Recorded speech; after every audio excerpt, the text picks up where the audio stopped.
What I can tell you though is that once they leave their mothers, remember they are going to by default be slightly less confident than they are with their mums, and that's simply because they don't have her protection. And so they will be more nervous until they've established themselves. There they are playing with each other now. That is wonderful. Now, I don't know how long we're going to have here, everyone. We might have to move, because I think there are a few other vehicles trying to get in here. But you can see how dainty she is in comparison with him.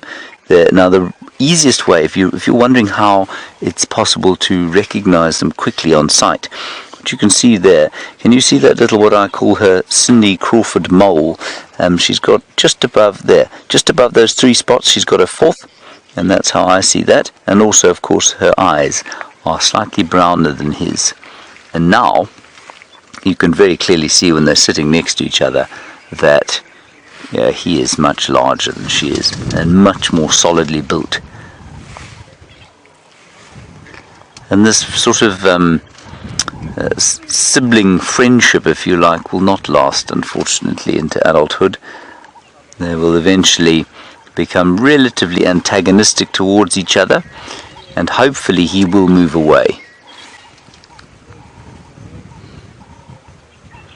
It's always sad when they do move away, but of course one must let go, Brian. One can't keep them at home forever, you know. They must get wings of their own.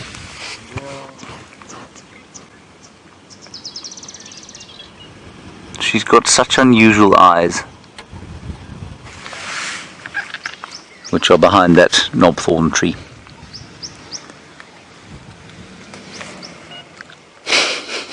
See her eyes there, Brian? Yes, they look amazing there. They will look almost like the thorns of a knobthorn tree. Ooh, she's stalking her mum now.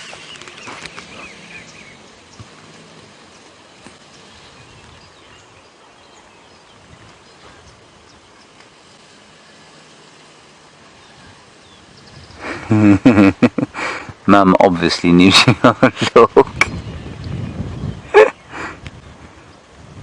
Oh, it's so sweet.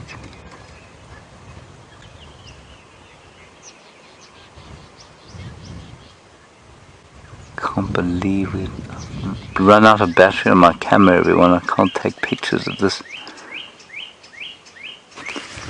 I'm going to sneak slightly forward because I think we'll be able to get a slightly better view.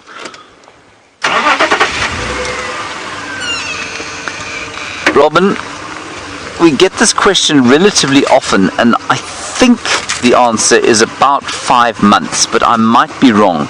You say, when do they get their baby teeth? At least lose their baby teeth. I mean, they get their baby teeth very quickly. Yeah, when they lose their baby teeth, Robin, I think is about 4 or 5 months. Okay, she's just giving us a little bit of a hiss there, saying that's close enough. So we'll stop right here and just enjoy from where we are now. Isn't that gorgeous? Look at that. I cannot believe my cameras run out of batteries.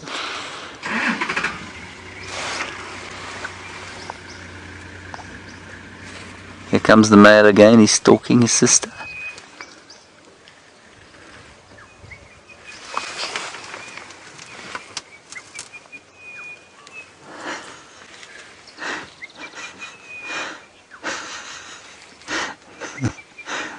It's very important. Just while we sit here very close to the leopardess with her 2 cubs, we must remember that Karula can become intolerant of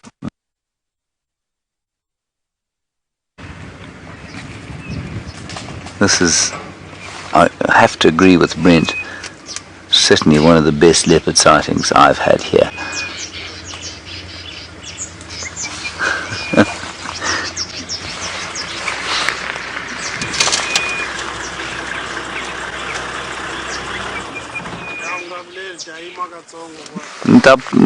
Ndafamba lenzaku. I'm just speaking to Aubrey, everybody. No, Yimala, Danganala. I'm just going to move back, everybody, because Aubrey can't see properly. And it's very nice to have this sighting, but I need to make sure that everyone can see. We'll just move a little bit. It is very thick in here.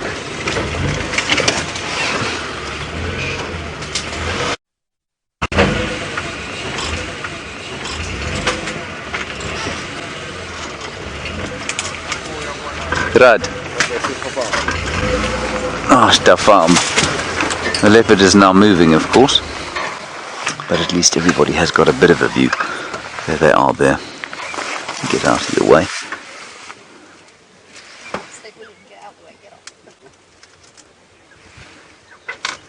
Oh, this is wonderful.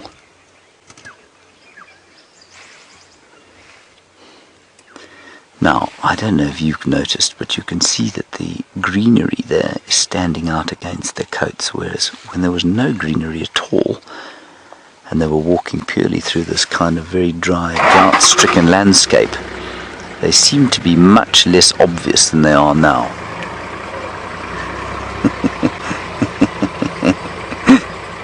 Oh, wow. So special. Now, the question is, where are they going? And how thick is it going to be when they get there?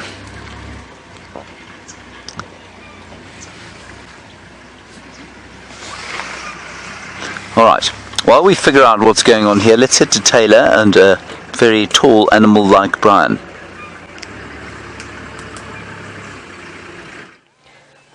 You are quite right, James. We are watching the tallest creature of them all, a lovely big giraffe bull. You can see him just looking at us through those trees. Now he's a fine specimen. He's probably the darkest giraffe I've seen since we've been here, or since I've been here, sorry. He's still fairly new, and he's beautiful. Been seeing lots of male giraffe, only a couple of females. The boys seem to be dominating the area at the moment. You can see him hiding behind that wattle. But he is almost black in color. He is so dark. Hopefully he'll step out for us and I'll be able to show you. Look at that. Isn't that just beautiful? He's got plenty of testosterone pumping through his veins, obviously, turning that coat a lovely dark shade of grey. And I always say tall, dark and handsome. That's very true out here in the African bush. The darker they are, the better the genetics. And it's quite busy around here. I've heard lots of branches breaking in the direction that the giraffe is now walking, so I presume that there's some elephants around. I saw some Inyala and Kudu passing by.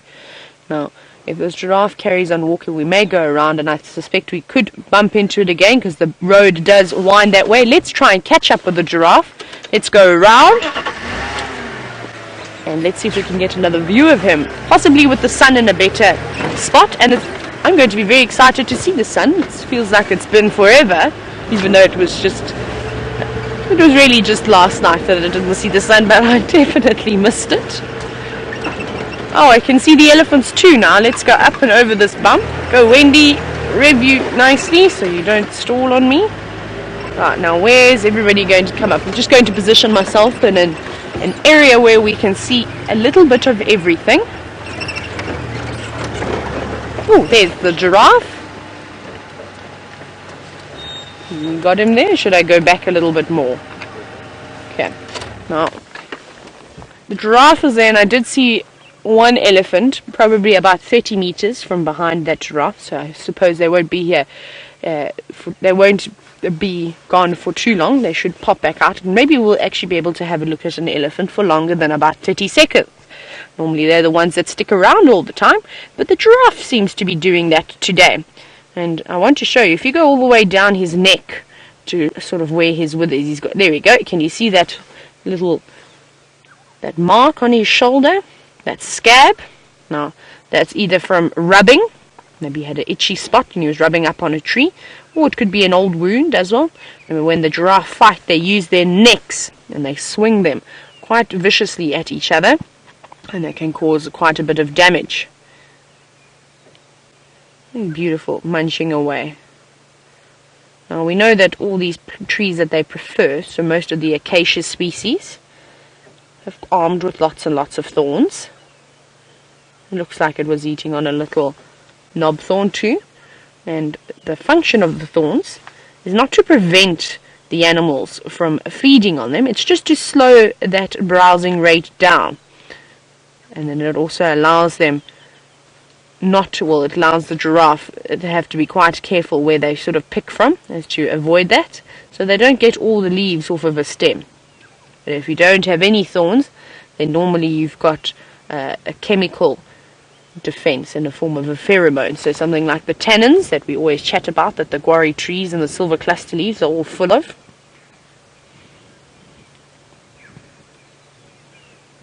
And when that giraffe sticks its tongue out, maybe we'll see a little glimpse of it, you'll notice that it's black, almost like a purpley black, like a chow, the dog's tongue. And that's also so it just doesn't get sunburnt. Remember, they're sticking it out quite a bit. And if they had a very pink tongue, that would unfortunately get quite sunburnt, so it needs to be nice and dark, and also it's nice and tough. I don't think you can hear the crashing of the branches, but I think those elephants may appear not too long away now. They sound like they're right behind that giraffe. They're coming here slowly, but I cannot believe how much greenery has popped out in the last few days. It's like a different world out here. So I think in a month's time, if we continue having these little drizzles, these little spouts of rain, the bush is going to be very thick already. It's quite difficult to see through here. Well, we're going to hang around for a little bit, and hopefully these elephants decide to pop out. And while we do so, let's go see how Karula's cubs are doing.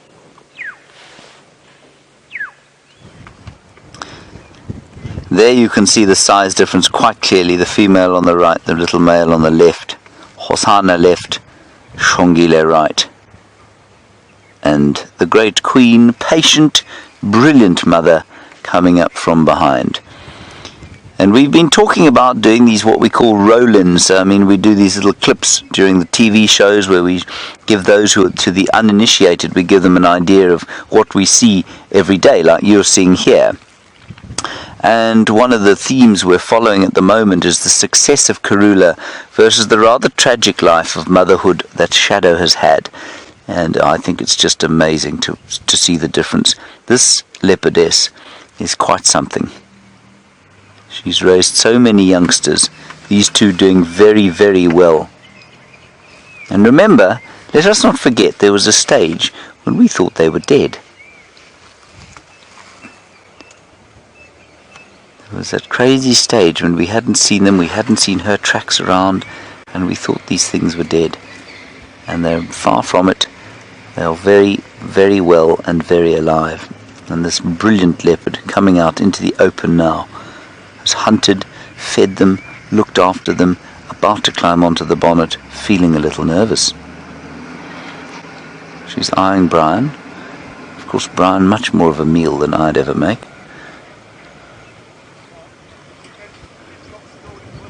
So wonderful. How cool is that? No matter how often it happens that a leopard walks that close to me, the feeling of it just never goes away.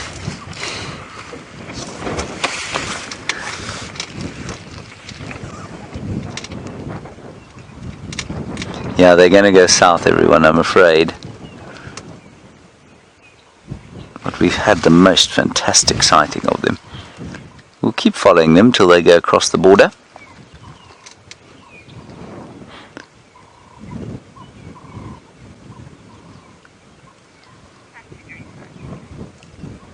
Having a little bit of a drink in the mud. Okay, Brian, let me try and get us a little bit closer in. Oh, she's drinking. Now, often leopards drink for a long time. So we'll try and give you a decent sighting of that. Of course, I will not be taking a picture of it on account of the fact that I didn't bring my other battery and therefore deserve to be thoroughly beaten.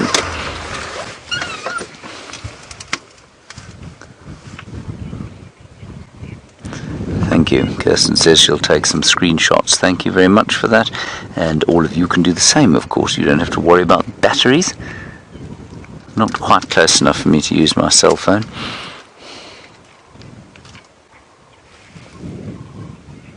Look at the little white tail tip, the little surrender tip. And flick, flick, flick, as the birds call. That is muddy water, everybody. That is basically a little bit of diluted buffalo dung is what they're drinking now. Just to make sure that we're all appreciating what we're seeing here, there are 3 leopards in frame right now, live, in the Kruger. I think this is remarkable, and it's always necessary for me to remind myself, and possibly you, of that as well. I think we become quite almost complacent about it sometimes. Wet feet.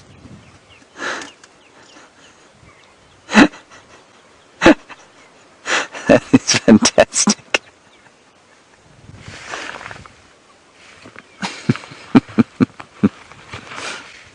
Just like a house cat, they don't like to have wet feet.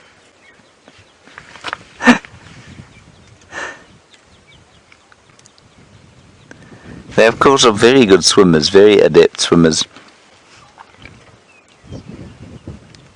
It always amazes me the efforts that we as human beings have to go to teach our children how to swim, and these little leopards, well, if you were to toss that thing in water now, it would swim absolutely fine. It's just gone to the loo in the water that they've been drinking. That is disgusting.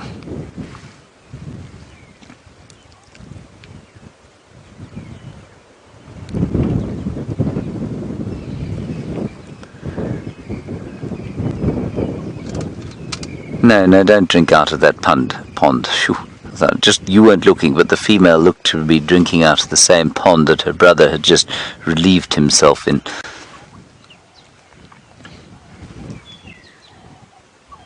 This is fantastic. And everybody, I think this is going to be probably the last shot that we get of them. I have just heard that Tawny is on Gari Main Road, and she might be viewable from the road on the way to Cheetah Plains. What that means is that we might actually be able to see the youngsters, which I don't think we've met yet. So if Taylor is around there, I think we should probably, given that I'm not sure she's even met Tawny yet, maybe she can pop along there if she'd like to. Otherwise we'll have a go. And it's just west of the Molwanini. Well, she'll know that. She would have heard it on the Game Drive channel. But I think it's definitely worth one of us going to have a look, because I don't think anyone's met her cubs yet. Well, we haven't. Right, I think that's going to be it from Karula. Let's have one last look.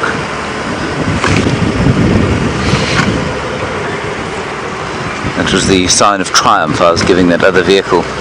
There were 1 or 2 half-hearted smiles and my exceptional sense of humour. You see that, Brian? They didn't seem to be particularly impressed by me, did they? No. Some might say unimpressed. Oh well. Can't please everyone.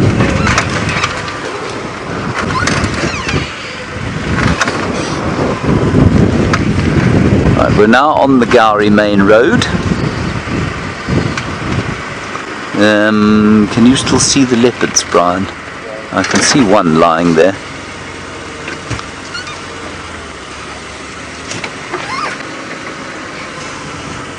Shall I go back a bit? They probably will. Oh, she's ducked down, They're hiding. Something's going on. Look at them running away here. Something's going on up front. They've turned and run.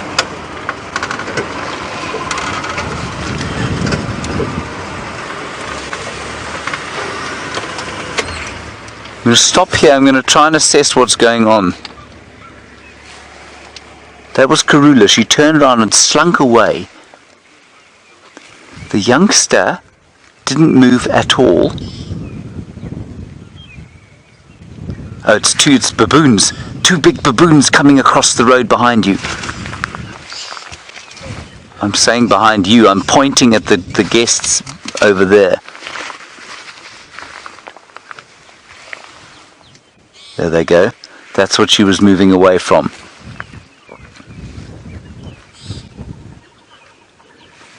Look now, they're moving away. The little cubs are moving away now. Now, many of you will have heard that leopards eat baboons. They do, but a big male baboon like that is a massive threat. They're now hightailing it away from the baboons. I don't think the baboons would give chase.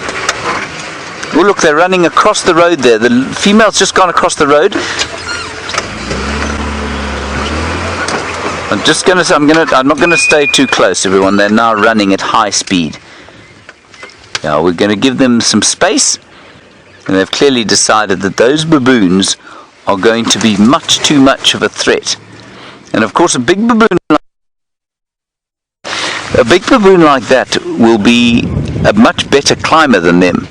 And if they were to be isolated on their own without the female, a big baboon like that could do damage, especially if he's in a big troop. I've only seen 2 or 3 of them crossing the road though. Wasn't that cool? Listen, they're calling, they're shouting now. Karula's just slunk across the road as well.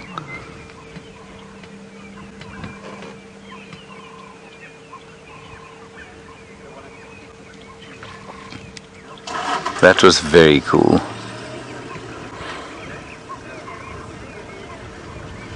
There they go.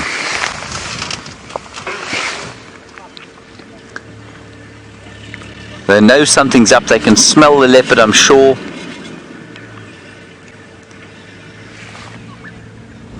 I think that is just fascinating.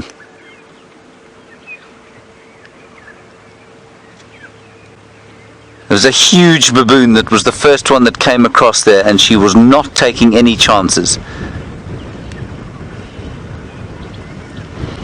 And interestingly, it's normally young males that go for baboons. They're the ones that take much more risk than the females do.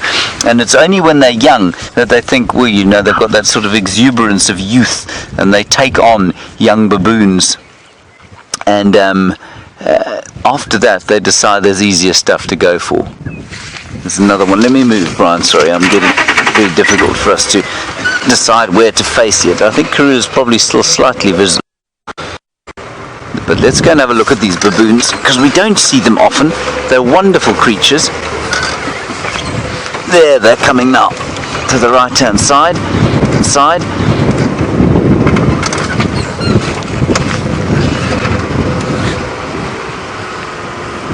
Let's ease our way in here. There's quite a big troop now coming away from the leopards, which is good news.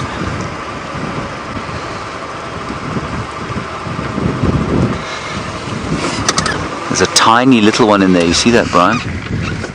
Look, the female with very little ones. Very little one there.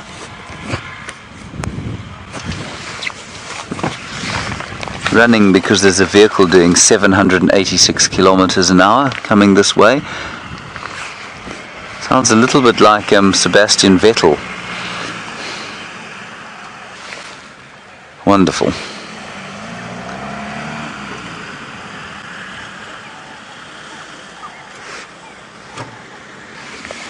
Alright, let's carry on. Well, that was a marvellous, marvellous leopard sighting. Let's continue on our way. They will be able to watch Karula now, and we will continue and see what else we can find. I'm just going to ask Kirsten if indeed Taylor is going to go towards Tundi before we decide what we're going to do. Brian's got another view. I'm just going to go back a little bit here. There is the big baboon sitting there. Look at them there.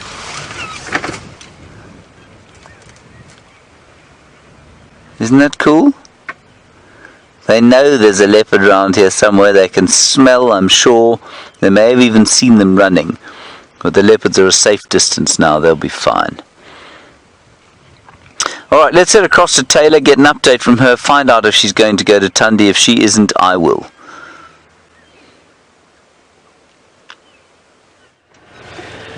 Right, now you've obviously all heard about Tundi, and I've just checked about that sighting. There's about 17 million vehicles there. Obviously I'm exaggerating, However, I think we could be on a standby for about 2 hours before we get into that sighting. And we've got a wonderful roadblock over here. Can you see this nice roadblock that the elephants have created for us? Now, this one, unfortunately, I cannot move out of the way with my vehicle.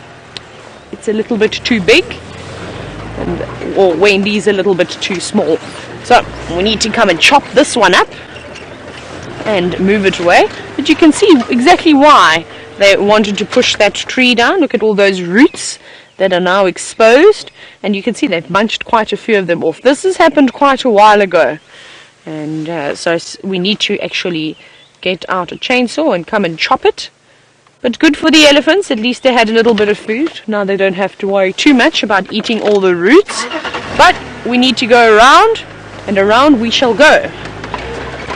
I'm still listening to see if anybody's followed up on those lions in Buffl's Hook, because it would be really nice if they could come back outside. Maybe we've just missed them. So I'm going to go a little bit further north again. I'm going to just double check. I'm going to start from the end of Cheetah Cut Line as far east as we have got that junction going to, and then we're going to go, oh my goodness, sorry, I did a little hop, skip and a jump over that bump. And then we're going to go back west. I want to double check that cut line and see if they haven't snuck in somewhere else. And if we don't get lucky here, then perhaps we will go back and just check that site where I went a little bit further in before I got distracted by hearing those zebra alarming. And maybe we get lucky and we pick up something on that side. So that is our plan for this morning. So I am just listening to the radio, because it sounds like there's a few of the rangers that are quite interested in trying to find out where these lions are. Right, just check over here. Nothing around here for the moment.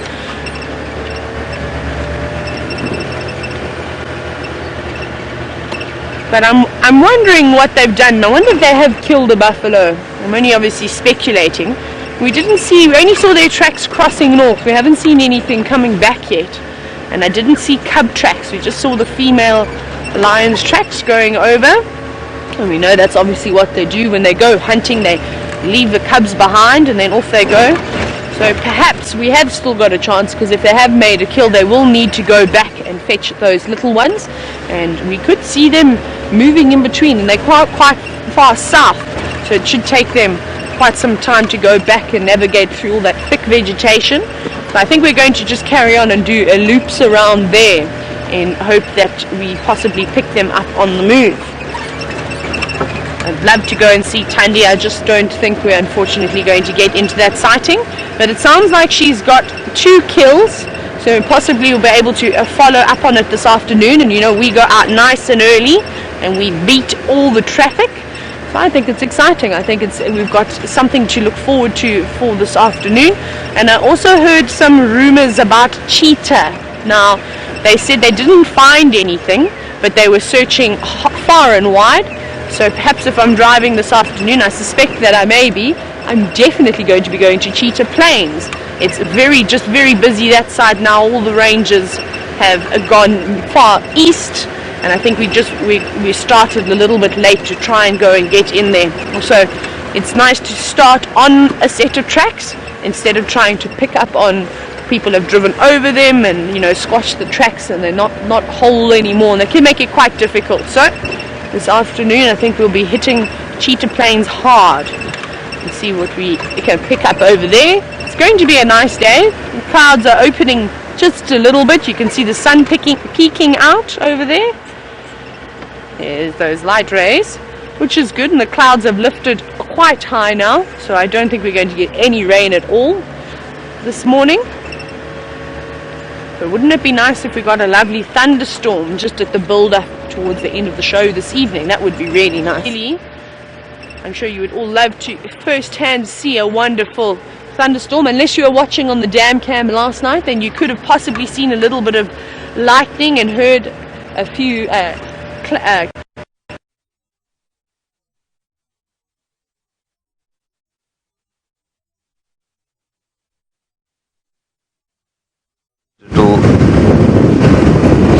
a black screen, Brian. Did you hear that? I did. Apparently we are live now. Wonderful. Hello, everybody. We are still going along the Gari main road. Very thankfully, Brian and I said nothing naughty while we didn't know we were live. And now we're going to hopefully find something else entertaining. We're going to go towards...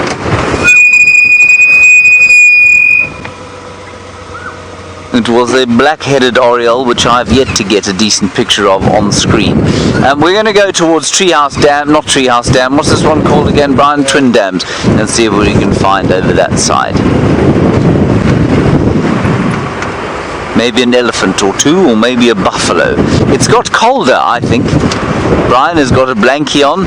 I should have brought a jersey, I didn't. I thought it was summer, what with it being the 1st of October and all that. There is a call of a bird I have not heard for a little while. Call of a bird I have not heard. You get that, Brian? Yes. It is a crested bobet. But where is it? There it is. It's gone now. Friendly birds, I find. You got it? Ah, there it is. Yellow and red and black and white and orange. He is a splendid fellow. And again I say to you, I entreat you to appreciate the coordination of a bird leaping about in branches like that, without banging its head, not getting its wings stuck, diving down, catching on with its feet, hopping up, flying up through those branches. The coordination is absolutely astounding. When you consider the feebleness of the human being and our ability to jump around and balance, we call people who can do what that bird's doing Olympic gymnasts.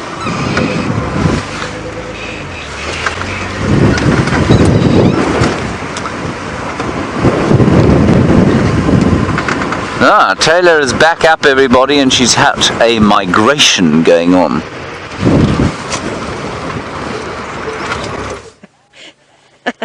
James, not quite the migration that you saw, I'm afraid.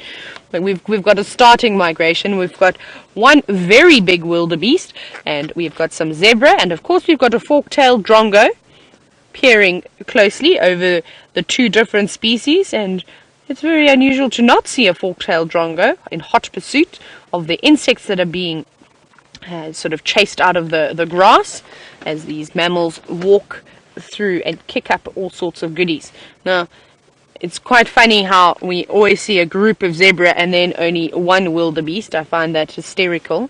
And he seems to be very comfortable with himself, and he doesn't mind being the only one. Now, if you're wondering why he is alone, and if you've maybe just started watching the show, welcome. And we are live, so you can either hashtag Safari Live on Twitter, or you can comment on YouTube, and you can even send questions to questions@WildEarthTV. Now, the reason why this wildebeest is alone like this is that he marks and defends the territory, so he has to wait for the lovely ladies to come to him, and there don't seem to be any around at the moment. But he has found some zebras to keep him company. And what I would like to do, though, is I'd like to reverse a little bit before I continue, just because they're getting out of range now, and then I will carry on telling you about these two wonderful animals. Right, practice reversing. Come on, zebras, don't run away from us. Okay, I'm going to try and get a little bit further behind them. Yes, nice, look at us. Now, we're seeing a lot of the short grass coming through, and hopefully when we get a good amount of rain, that grass is going to spread its roots and it should get quite long. In some areas, especially if there's yellow thatching grass around, it could get to up to 1 meter in length. Now, we don't want too much thatching grass growing. It's not very palatable, and not too many animals eat it. Actually, I don't think really anything eats it. However, The elephants, I must tell you about the elephants. It probably seems bizarre that I'm going to talk about elephants, but we're looking at zebras, but it will all make sense in a moment, I promise. So the elephants are responsible for coming through and turning those long grasslands that I was just telling you about into sort of medium-length grasses. And then you get animals like the wildebeest and the zebra coming through, which don't mind the medium-length grass, and they will then shorten it further so that animals like the rhinoceros and the buffalo will come through and eat the nice short green cropped grass. And there they are. So you often always see those animals feeding together, and if you go to areas, for instance, like in the Mara Triangle in Zambia, I used to see it a lot, where you would see things like zebra and wildebeest and waterbuck and elephant all feeding together, with the elephant leading the way and everything else feeding just behind it as they shorten the lovely big open areas. There they have massive open areas like you saw when James was in the Mara.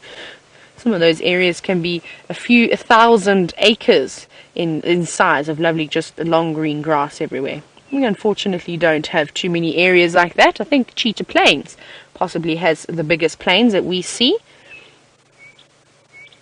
You can see them quite happily munching away, swishing that tail though, now that the cool weather is slowly starting to disappear as that sun peeps through the clouds, so those insects must be back. They must be biting away. And we saw a zebra without a tail the other day, and I felt quite sorry for it not being able to swish the little biting midges or biting flies. But we're going to carry on with our plan, and I apologize for disappearing earlier. I don't know what happened. Those gremlins got into Wendy, and we're still making our way along Cheetah cut line towards Buffl's Hook cut line, so we can start getting on the search again for those lions. And in case you did miss it, I'm not sure what you didn't hear, but there was some talk now on the radio of lots of buffalo tracks coming south, but they look like they were possibly running. Now that to me sounds like there may have been some lions chasing a buffalo. Buffalo don't run from too many things. Now if they have made a kill, and we have not seen those lions come back, they need to come back to fetch the cubs at some point, so we could still catch them crossing back into our traverse, and we know where those little cubs have been kept. There you go. The reason why I'm not going to the cubs though is they're still a little bit young to be, in my opinion, to be viewed on their own, so I'm going to just wait until there is definitely an adult presence. I mean, I can always poke my nose in there, however I don't want to disturb those youngsters because they are getting quite curious, so they will come out of their hiding spot, which they're not supposed to because mom has told them to stay there. But of course, if I come bounding through crashing branches, it's obviously going to cause a bit of excitement. I'm just listening very quickly. So it sounds like they've got more tracks in Buffl's Hook.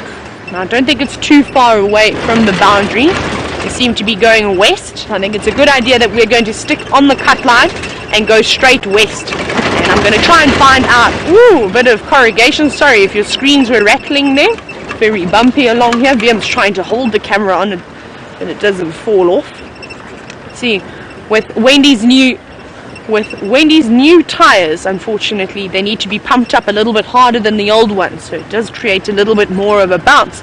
Now, while I continue the search of the elusive Nkuhumas this morning, I think let's head on over to James and see what he is now up to.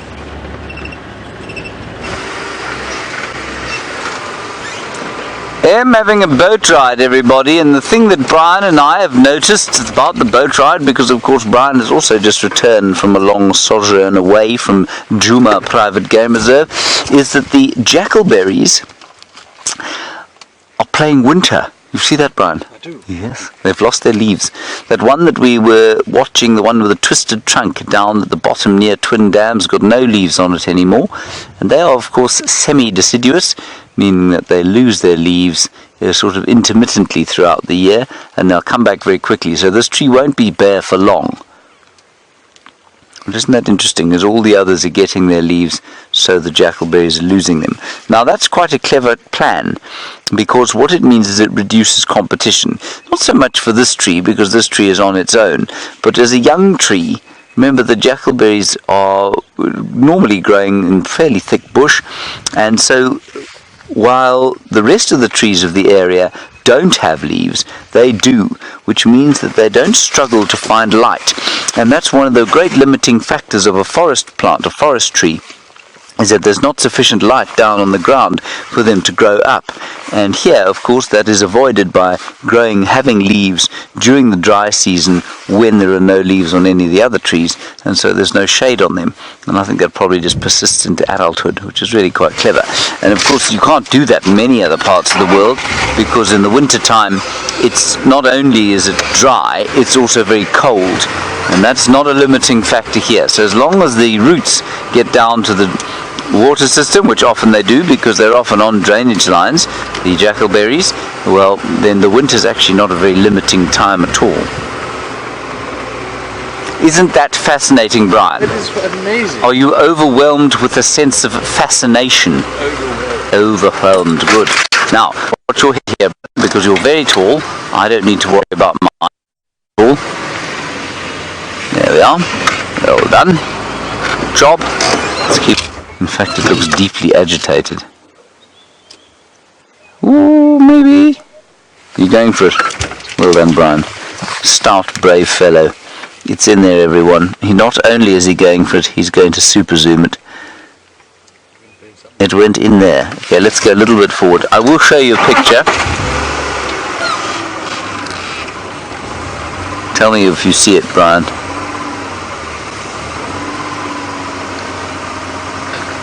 It will fly out if we get too close and become agitated again.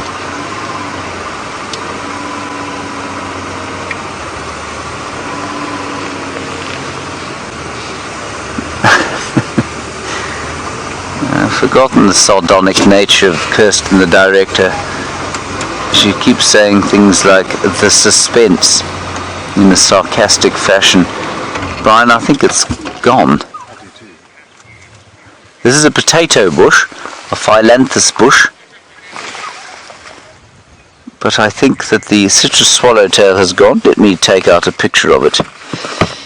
I will use my new butterfly guide, Brian. I know it's in the normal insect book, but I want to use my new butterfly guide, so I'm going to look it up here. It'll probably take only half an hour to find. Wonderful. Yes, very wonderful. This butterfly book has got 7 million pictures of butterflies.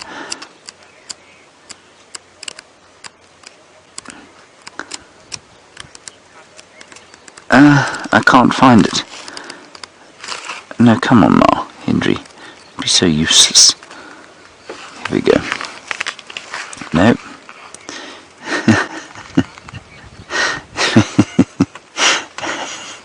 I can't find it in that book. Let me quickly show you in an easier book. Here we go. I can't even find it in this book. There it is, I've got it now. There, the citrus swallowtail, Papilodemodocus. That was it there. Right, from one yellow and black thing to another yellow and black thing with tailor.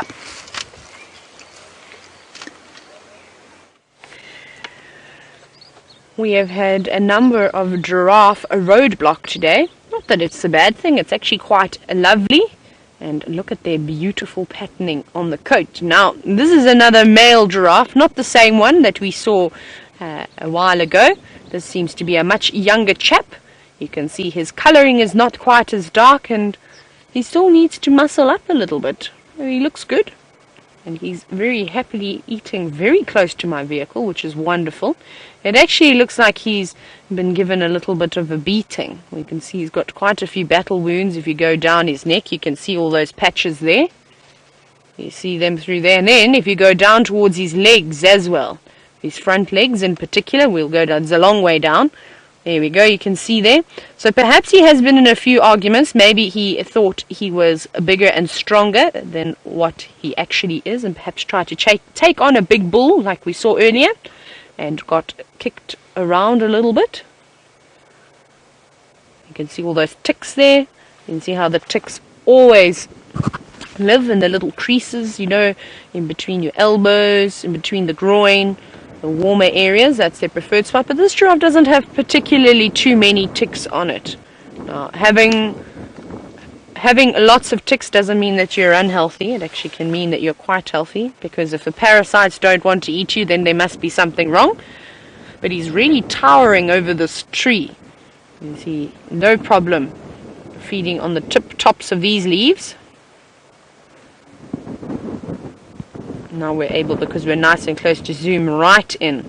Okay, this tree hasn't got any thorns in it, of course, so he's able to utilize his tongue a lot more, stick it out long, wrap it around the tree, and then pull back and strip all the leaves off. Now, if you've got thorns, unfortunately, you're unable to do that, and you have to pick very carefully between the leaves. Like I said earlier, the thorns just slow the rate at which the giraffe feed on.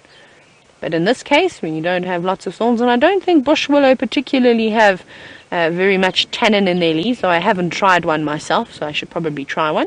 We've even got a little Drongo again. There he sits, right next to the legs of the giraffe, quite happily feeding on all the little insects, and it seems to be quite productive. There's lots of little grasshoppers and an occasional butterfly. And as I said that, off you go. Okay, bye. I thought you were doing quite well this morning. Right, James has got his butterfly. Let's go before it flies away.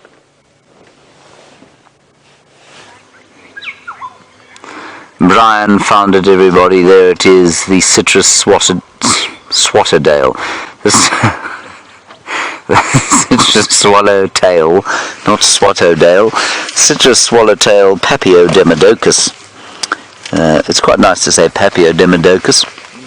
Paphiodemodocus. There we are, Paphiodemodocus. It also makes you sound clever, even though you are not. Which is well, you might be, I'm not, of course. I need to find ways to make myself sound clever. Paphiodemodocus. Papilio.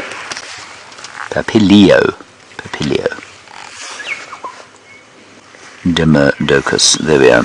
I found it in the other book, everyone, and the picture of it that I did show you didn't look very yellow and black at all, but you can see the butterfly itself is yellow and black. You may also have noticed its proboscis flapping in the wind. Proboscis used to drink the nectar of flowers. I'm just going to see if I can find out exactly what they like to eat. And interestingly, the larval food, so the food that their cocktails, I've lost my mind. The food that the caterpillars eat is often Xanthoxylum capense, which we do get here. That's something called a Cape. What's it? Xanthoxylum capense. Never mind. And also Teclia. Teclia natalensis is a kind of creeper that we get growing here, and it produces orange flowers, and they like to eat that. Gorgeous, gorgeous butterfly. Not uncommon at all, in fact very common. Right, I think that's enough of Paphiodemodocus. I think I've lost my mind, Brian. Did you notice that? I called that a citrus swatodale. And then the cocktails that it likes to... Yes. Yes. Citrus swatodale drinking strawberry daiquiris of an afternoon. It is now sitting... No, now it's flying away. Off it goes. Right, let's carry on.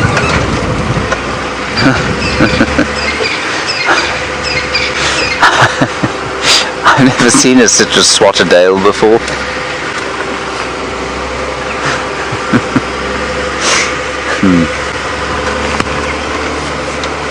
Sometimes you just need to reset a bit, Brian.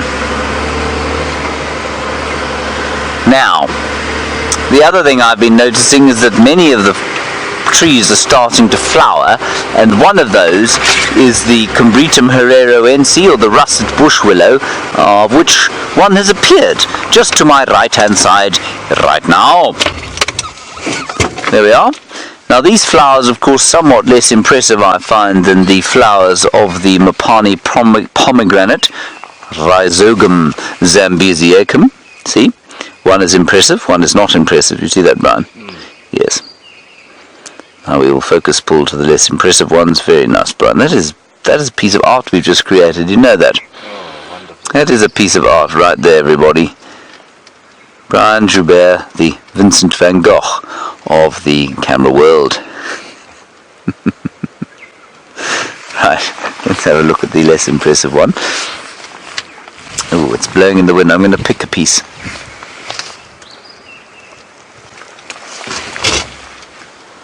But the principle is exactly the same. There we are. There we are. Now see? And what you can see there, I think those sticky out bits are the... let's get a little bit close. Tell me when you've got as close as you can. I think those sticky out bits, everybody, are the female parts. I don't think they're carrying pollen. I think those are catching. And they're catching the pollen that's coming in the air. But once you get close in, you can see how pretty they are. Little bits of pink, pale yellow, and almost no scent, I don't think. Once Brian zoomed out, I'll have a smell.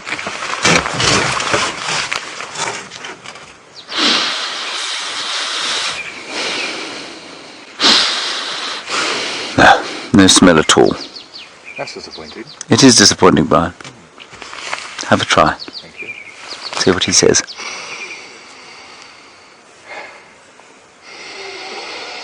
No, nothing. Nothing. So Let's carry on.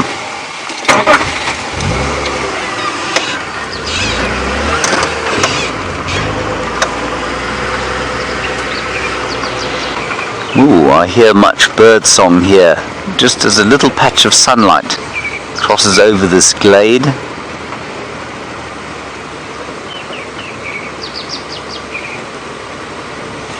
I think it's one of these little white-throated robins, you know.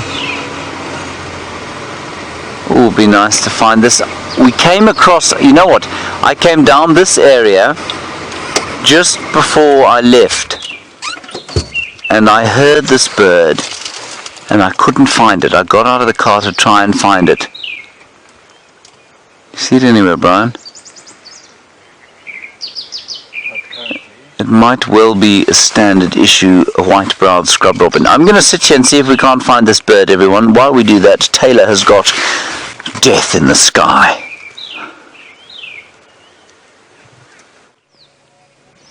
We've got a Whalberg's eagle and a very unhappy fork-tailed drongo. You may be able to hear it, but I shouldn't say he, because I don't know if it is a boy or a girl, but this fork-tailed drongo is mobbing this Whalberg's eagle. But the eagle doesn't seem too bothered by the efforts of this drongo. Let's see if we can listen, if we can hear them all shouting. Can you hear that? Maybe a little bit too far away. Quite a few different birds that are very unhappy in this tree. Come on, dive down like you were just now. You can see the Whalberg eagle keeping a close eye onto all the birds that are mobbing it. There comes another drongo as well. They're going to do a team effort now. Oh, see there, it keeps ducking its head to try and avoid that drongo from pecking it. Now, it's not that the drongo is going to cause this bird any harm. It's more of an annoyance to the Whalberg's eagle. It's probably just perching itself there, perhaps trying to dry its feathers like the rest of the birds. But of course, if you eat other birds, then nobody wants you around. They're going to shout quite loudly and mob you. And the drongo must be the most ferocious of the bird species, because for its size, it will chase anything. I've seen them mobbing even martial eagles, which is quite ridiculous. But they will. They are brave characters. Look at the Whalberg tilting its head completely upside down, sort of just saying, hey, they're having a... Well, the drongo is shouting away, probably not saying very nice things. And the Whalberg's eagle is not responding vocally. It's just giving a death stare. Though I think being stared down by an eagle that's easily 10 times your size must be quite intimidating. So I don't know if the drongos are brave or just stupid, because they could turn around and do quite a bit of damage. Where's your head go? Oh, it's looking up. That's why I couldn't see it. Now he's getting really upset with this drongo. I suspect that in a few moments it could just fly away, because we heard this shouting coming from quite a distance now, so I think this whole conundrum has been going on for quite some time.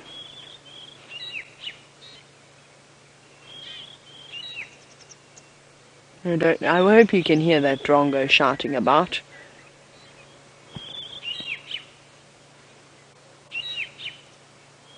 Awesome. I know it's a bit difficult to see with the white cloudy sky in the background. It's not the easiest. There we go. You're going to dive again. No, going up a branch. It's like they fly up a little bit higher so they can get a bit more momentum when dropping down. I think that seems to be a little bit more effective coming from the higher branches.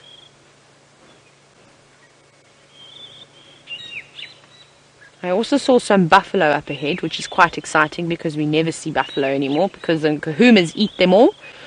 So after this we are going to just head up across the road. Let's see if this Drongo is going to give us one more dive.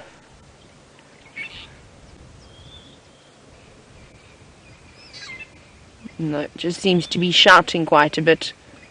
But nevertheless, the Whalberg's keeping a very, very close eye this morning. Look how beautiful that bird is. Lovely eyes. Beautiful. Oh, there we go. Did you see that little flash of black on the top of your screen? That was a Drongo. And it almost got its head. Almost came lucky. Now, I'm realizing that these raptors have got quite a bit of patience because of some patience. If somebody did that to me, I would be very angry and very upset about after the second time that was done, because then I know it's intentional. This little one, this Whalberg's eagle doesn't seem to mind. Look at the Drongo getting very brave now, just sitting inches away from the Whalberg's eagle.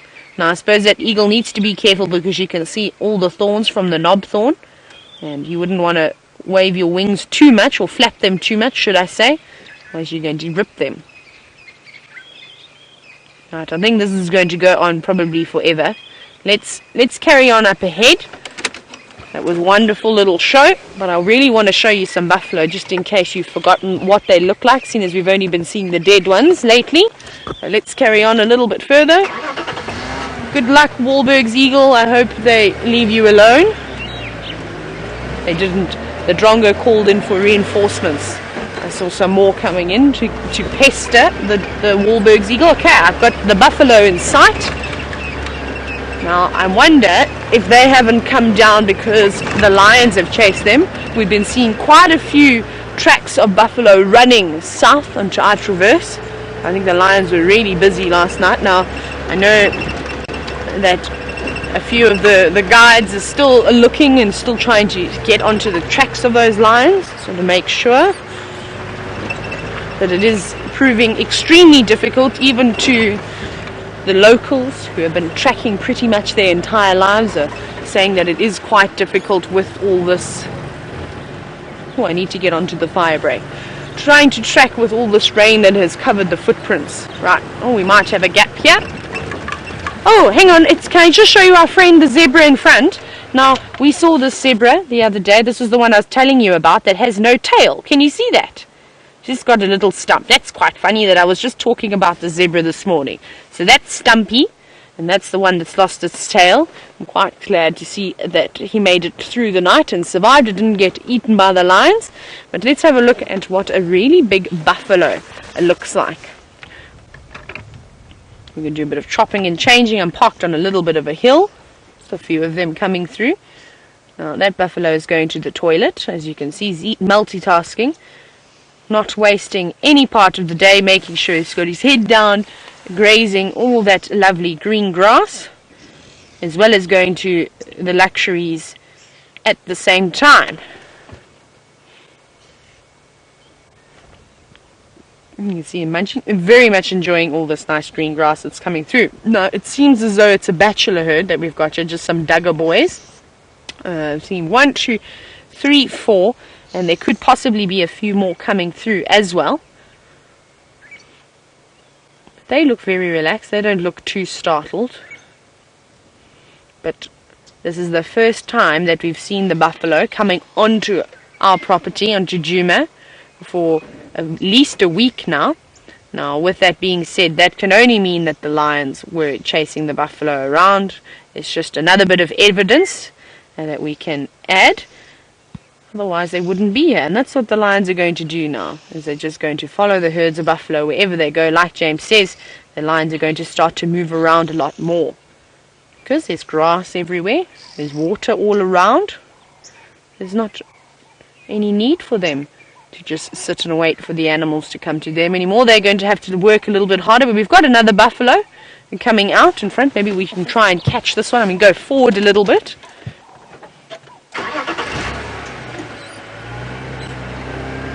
I think we'll get a good view. And there's some oxpeckers. I'm definitely going to be looking out for some yellow-billed oxpeckers on these buffalo. I believe Brent saw one. Hang on. What footprints do I have here? Please be hyena. Thank goodness they're hyena footprints. I was getting very nervous that it was the lion tracks. Sorry, it was very difficult for you to see. It was the lion tracks that were going north, but luckily not. Not the little ones. Here's a nice view of a buffalo. Now this one looks like it's lost a little bit of weight. You can see the hips sticking out quite a bit.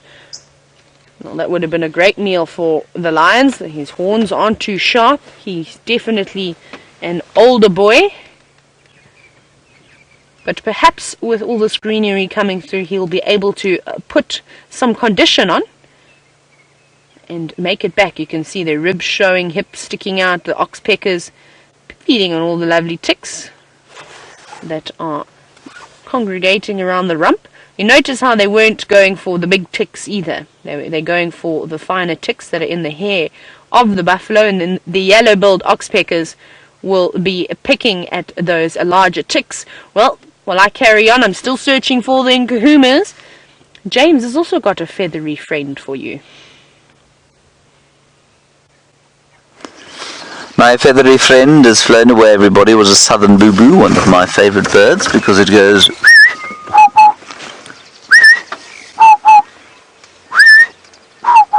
which reminds me of Christmas, because they call all over the Eastern Cape. Now, just up ahead is a fairly large herd of Kudu. And the Kudu, I think, are looking pretty ropey at the moment. But I think this rain will help them to put on some condition, as will, of course, the fresh leaves that have come with the advent of the spring and, well, soon the summer. I'm just going to ease my way along here, because unless we get quite close to this, there we go. Now, by ropey, I don't know if you can see what I mean from this particular picture, but she just looks skinny. Skin not in great condition, fur looking a little bit sort of moth-eaten. But she'll start to pick up condition now, and I believe that everything else has started to pick up condition as well. One thing I have to say I'm rather worried about, apparently there may be a little bit of mange in amongst the nkuhumas now, which is very distressing indeed. So I'm looking forward to seeing them again, especially my little teddy bears, but apparently they may have some mange, which is just not good at all. At least, however, they are eating much better than those Styx Pride lion cubs did, and that means that the chances of them surviving the mange are that much higher. And as far as I'm aware, the Styx Pride have gone from 8 cubs down to 2 as a result of the mange. Oh, there's lots of bird song. You see, as the sun comes out, you may have just noticed the light brightening. Let's listen.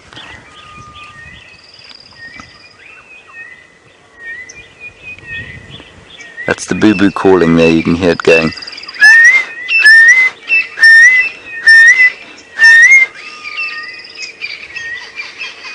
And you've got the ghost bird, the grey-headed bushshrike.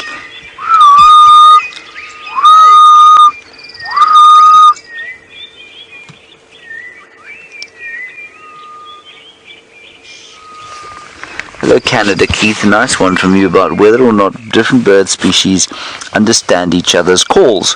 Well, I'm going to use the example of human communication. If you are talking to, say, I suppose a Spanish person, you don't speak any Spanish at all. There are certain universal things that we understand from each other. We understand a smile, for example. We understand a shout of alarm or a shout of fear or a shout of pain. And I think it's quite the same for many of the birds out here. Although, of course, they don't necessarily respond to each other's calls in the same way that conspecifics do. So a grey-headed bushshrike male responds differently to another grey-headed bushshrike male than, say, a boo-boo would to a grey-headed bushshrike normal call. But when they are alarm calling, I think they all understand the alarm calls. So I think that would be the kind of similarity that there is there. See the light filtering through the new green leaves there, it's so lovely, and I'm starting to hear lots of birds I haven't heard for many months.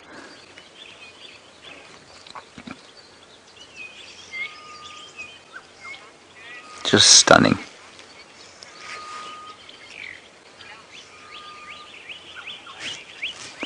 Alrighty, let's move forward. I want to do one quick foray to Bufflao Dam before we head back, simply because I want to see it. Then I would have covered all the water holes. It's a nice big male kudu coming across the road. Well, he's not very big yet, he will be one day. He's going into some thick bush.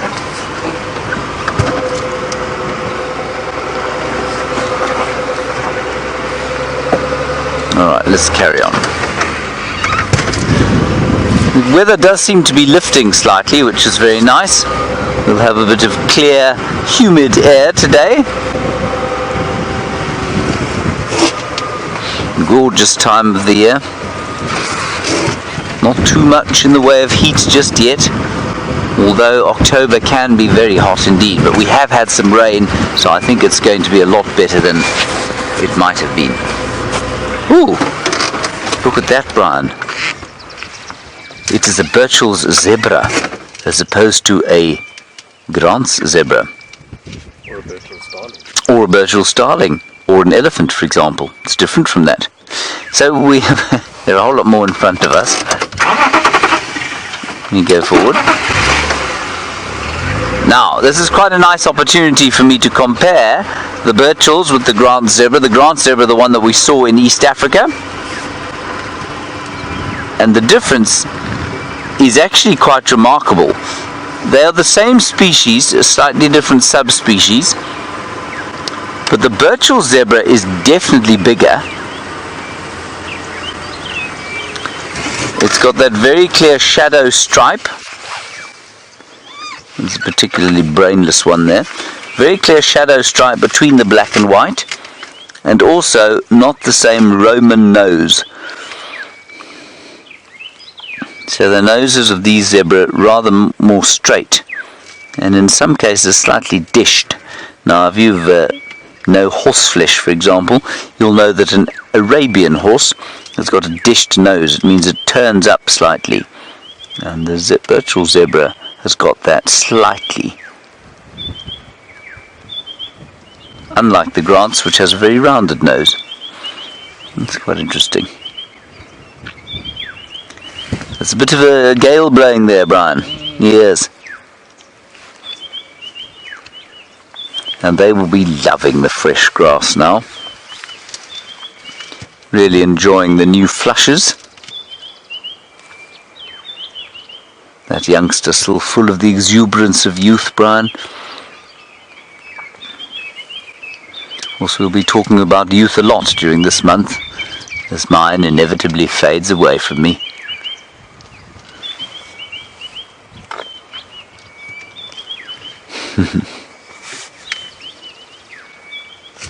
Alright, on we go towards Beefy's Hook Dam.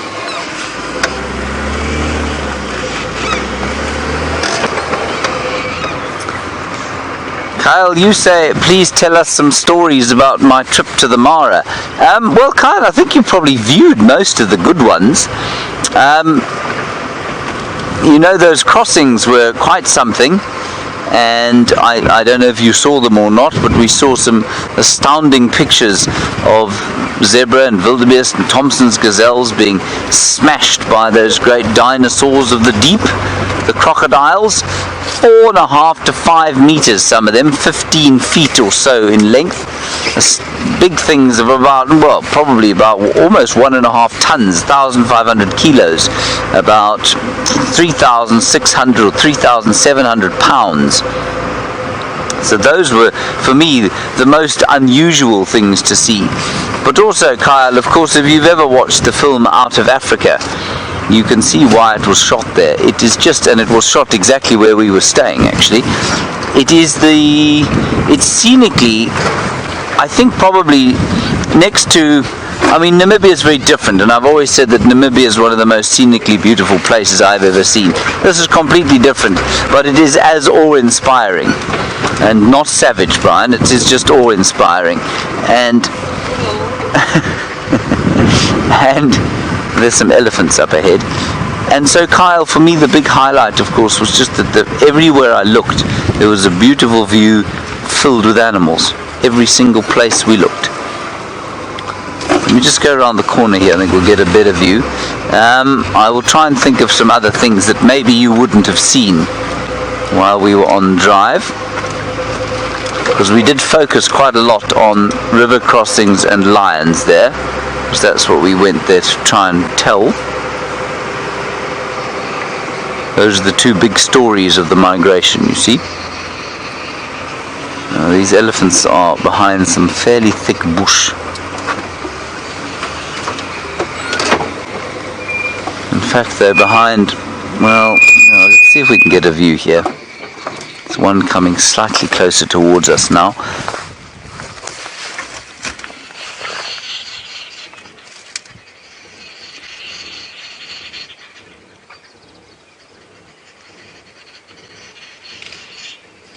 Nice little herd of elephants. Now these are the same elephants we get in East Africa, exactly the same. And interestingly, the lions are not, apparently. The lions are slightly different, much like the zebras. They're a different subspecies, could easily interbreed with the southern African version. But because they've been separated geographically, their genetics have spread slightly, or diverged slightly. Same with the zebras. That's a wonderful picture, isn't it, Brian? That is the best. That is the best elephant sighting I've ever had. A bottom. Right, I'm going to leave these elephants. You've had a wonderful elephant sighting with Tyler earlier on, so I think we'll just Taylor. We'll keep going. I really have lost my mind. You've met our other guy, Tyler, have you? Have you, Brian? Have you met Tyler? Steve. Let's head across to Steve now for an update.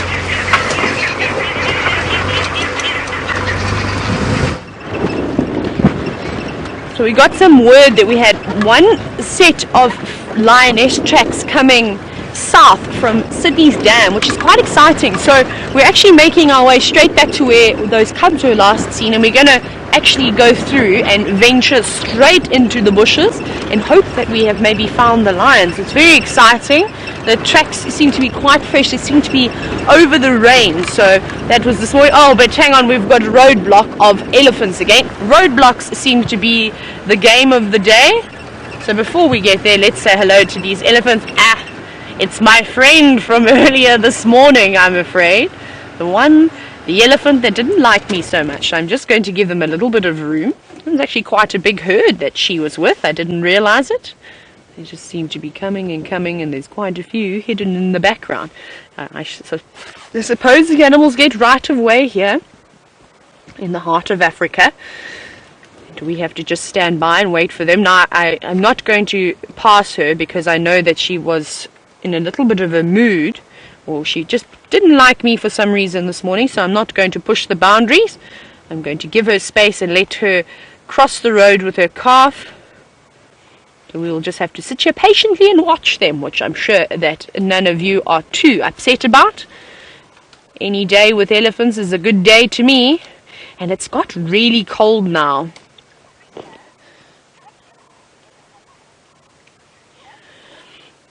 Now, every time I've ever seen elephants, we always see them with one calf. That's sort of quite typical. And I know Trina was wondering this morning, can elephants have twins? I'm not sure if it's been recorded. I don't think it's entirely impossible. I would feel very sorry for that mother though. Can you imagine two elephant calves that can weigh almost 100 kilograms at... Ooh. Can you hear that? That is a very upset zebra. And this is the same area that we heard them shouting earlier today. So I don't know what's going on. So sorry, Trina. I think it could be possible. However, I have never seen it. Perhaps it's maybe been recorded. I'll have to do a little bit of research. But keep watching. I'll definitely get back to you. Now, I cannot go and investigate on that zebra, unfortunately, just yet. I need to wait for the matriarch to cross the way. And so that we don't upset her too much. So once she crosses the road, we'll sneak through. The entire herd is almost ready to cross. We've got another one coming right up nice and close to us. Hello, little one. You can see that. Oh, that sun is coming through quite nicely now. It's really lovely. Oh, yum. Is that so tasty? Look at those lovely new leaves that are coming through. Eat away quickly before they disappear. You can see this elephant's acting like it hasn't eaten in a long time. It's gutsy. Because you are acting so gutsy, perhaps we could call you Sean. Are you a boy? No, you could be a girl. No, you can't. You could be a Shauna. But that's what my brother does, everyone, in case you're wondering. He eats lots and lots and lots and all the time. Okay, here I am. I'm not going to hide away. I was trying to give you a good view. Let me go down. There we go. Don't worry about me. I'm enjoying this lay down. And as soon as these Ellies have crossed, we can go and investigate on the shouting zebra. Oh, that lovely sun that's coming through is so beautiful. But it is cold. The wind has definitely got a chill in it. Thank you. Now that was the last elephant to cross, so we can carry on moving forward.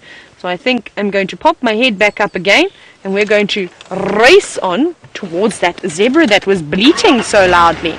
Right, it was nice to see the elephants cross right in front of us, and I'm glad to see that Ellie cow has settled down a little bit. Perhaps something upset her earlier today, but she seems to be fine now, which is good. I hope she continues and has a lovely day. No, Wendy, don't start with your nonsense now. You've been doing so well. Right. While I investigate the bleating zebra.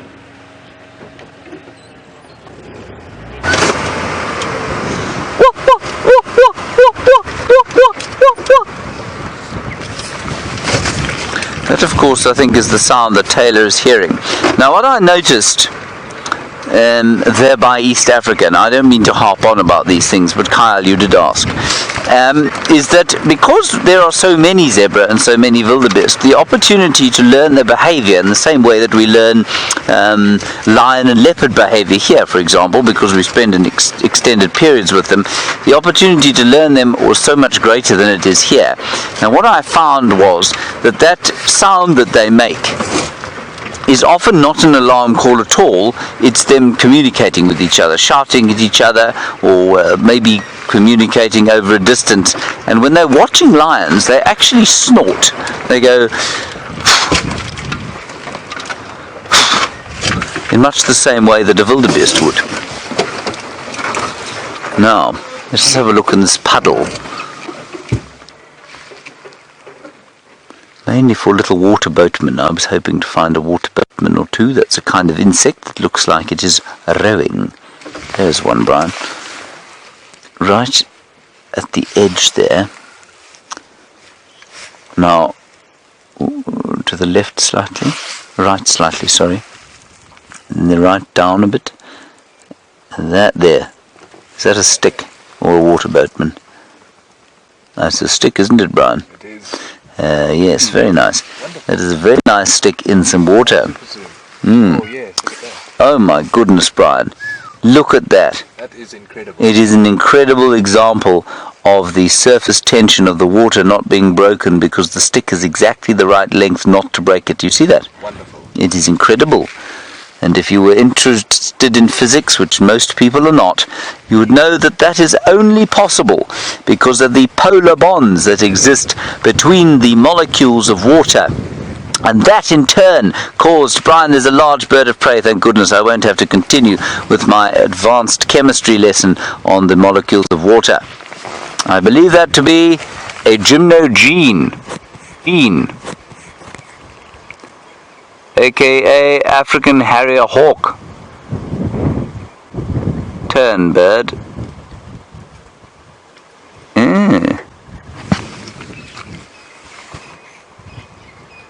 Yes, it is. It is a juvenile African harrier hawk. I will not hear any argument on the subject. Good. Well, that was a relief, Brian, to many people, because nobody wants a chemistry lesson while on drive.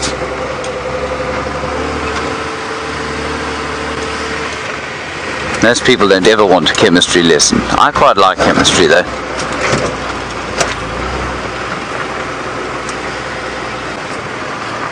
Hello, Marianne in Arkansas. You're wondering about the tilapia and how they get through the drought, and are they like the catfish? And we know, of course, that the catfish survive, or many of them survive, I think the smaller ones actually, by creating this slimy film around themselves and going down into the mud and resting there for the course of the dry season. No, the tilapia don't do that. They all died. I remember them dying because the water became too hot for them, because it became too shallow, and they all died. I think that they are reseeded by eggs that are on birds' feet and probably even in birds' feces when the birds come to the water and they drop them there. That's how I think the tilapia get back in there. And I also think that that's how the catfish get into our water, and I'll tell you why now. I just want to go up onto the top here so that you can look at that female bateleur. They're flying. Female, of course, because of the white underneath her wings. Look at her hanging in the breeze. Gosh, it must be wonderful to be able to do that, eh? Just spectacular. And holding on desperately, well, not desperately, but certainly an amazing amount of skill to remain that stable without a tail.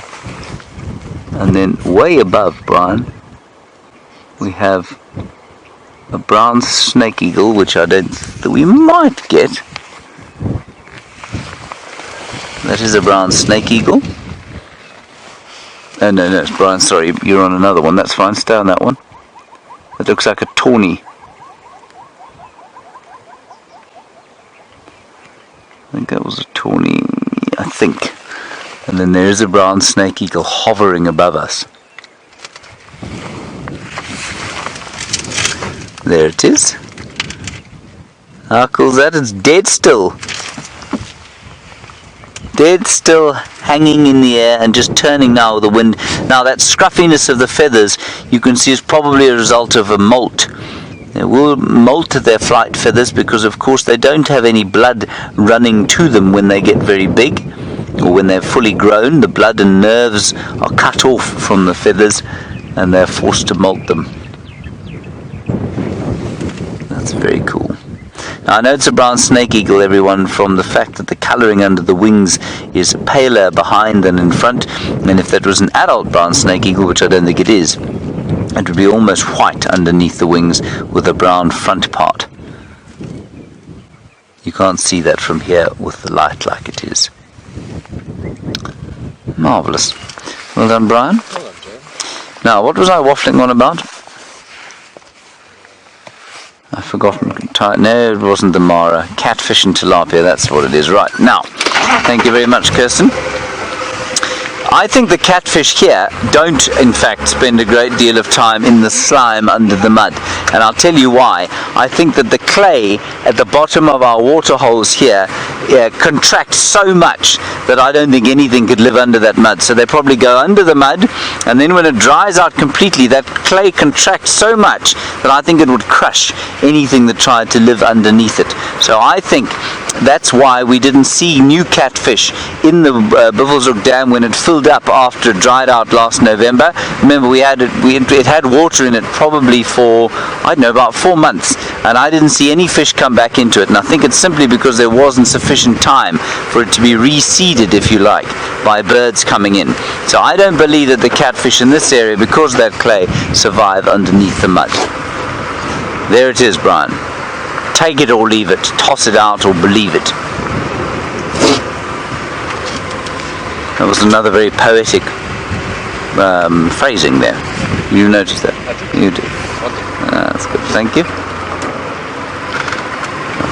We did go past Bufflao Dam, everyone, and there wasn't anything there. There was some water, but that was it. And this is round about where the ninkapumas were hanging about when I was last here. I'm looking forward to seeing them again, I must say. One does miss our characters, doesn't one, when one is away?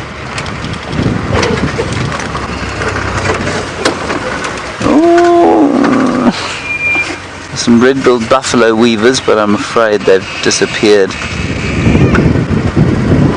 Yeah, let's carry on. Here comes Ephraim up the road.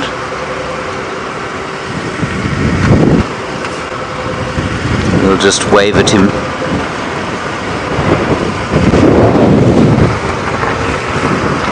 Ah, yeah. They were very friendly. They were smiling, unlike the guests on that other vehicle, which were deeply distressed to see me.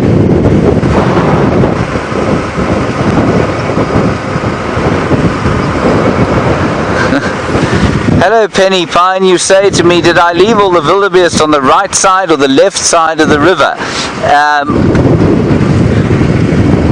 Penny, it's difficult to say because it really depends on which direction you're facing. I think the wildebeest will be crossing over the river left and right, north and south, up and down for the best part of the next month.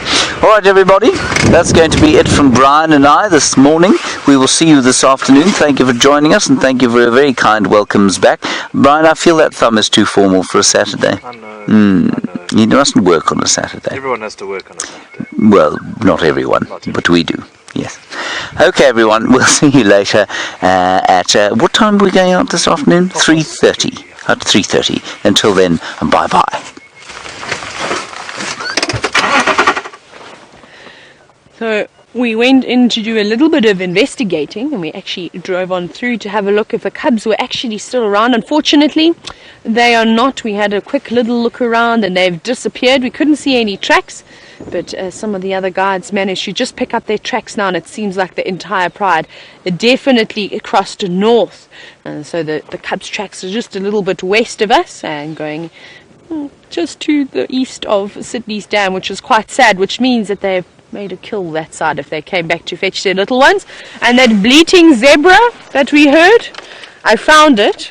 It was walking back into the thicket, and sorry, I'm just coming undone here, and he was calling and calling. It was a stallion, and he just on his own. I suspect that why he's shouting so much is because he may be lost. Maybe he's trying to find the rest of the herd, and that's why he's being so vocal. Well, he better be careful. He's on his own. If I was on my own, I wouldn't make too much noise at all. That also solves the case of the bleating zebra that we had all morning. Right. Oh, there's a little kudu over here. Can we get a nice shot of you? Let's see if we go a bit forward. There's a kudu disappearing into the distance. Where's the rest of your gang? It looks like it's got a slight limp. Yeah, a little bit of a injury. Nothing too serious though, just a slight little limp. Possibly from running. I'm sure Mom is not too far away. You can see that little one can walk quite well. However, if Mom isn't too far away, it's obviously just providing a meal for another animal and that could eat. Right, let's carry on going a little bit further forward. Whoa, that was close. We almost had to push Wendy home. Come on, Wendy, you could do it. And while I'm unfortunately going to have to go to the hospital today again with Wendy, and I need to take her to the emergency room right now. So I hope you had a great morning with all of us. Thank you so much to all the lovely ladies in Final Control, and welcome back, Kirsty. And I'm going to show you a present that Kirsty got us this afternoon, all the lovely lady. But we will all see you a little bit later on this afternoon. So from myself and VM, hope you had a great morning, and we will see you soon.